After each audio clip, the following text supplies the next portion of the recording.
Welcome back to J fresh kitchen. আবারও চলে এসেছি নতুন একটি রেসিপি নিয়ে। রেসিপিটি হলো কচুর মুখির চচ্চড়ি। এই কচুর মুখির চচ্চড়িটা একবার খেলে বারবার খেতে মন চাবে। তো কথা না বাড়িয়ে শুরু করা যাক রেসিপিটি।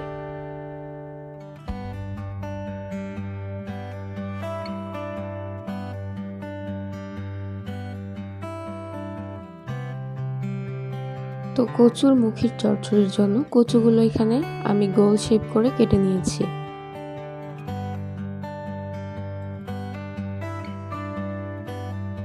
নিয়ে নিয়েছি কাঁচামরিচ এবং পেঁয়াজ কুচি।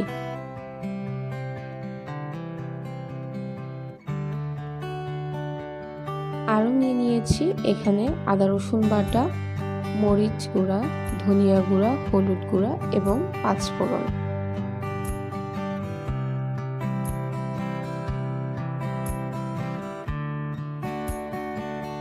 রান্নাটির জন্য প্রথমে কড়াইয়ে কচুর মুখিগুলো দিয়ে দিচ্ছি।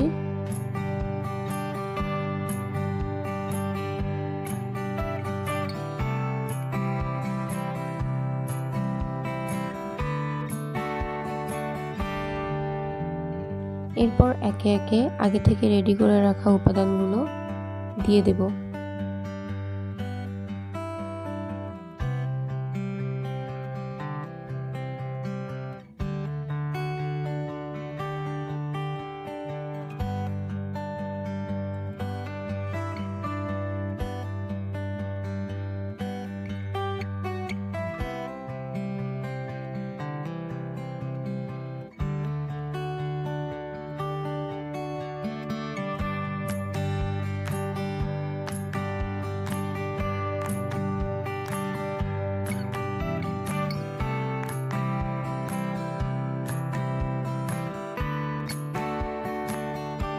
এখন এর মধ্যে অ্যাড করে দিচ্ছি রান্নার তেল।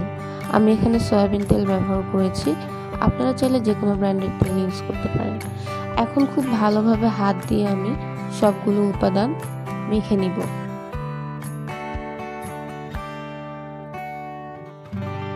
মেখে নেওয়ার পর এর মধ্যে সামান্য কিছু পানি অ্যাড করে দেব। পানি অ্যাড করা হয়ে গেলে ঢাকনা দিয়ে রান্নার জন্য চুলায় বসিয়ে দেব।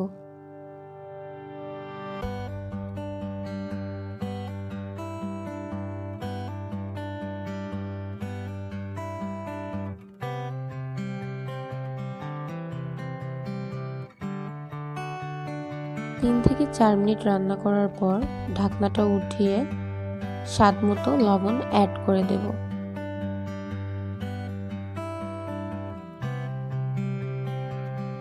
লবণ অ্যাড করা হয়ে গেলে আবারও ঢাকনা দিয়ে কিছুক্ষণের জন্য রান্না করে নেব।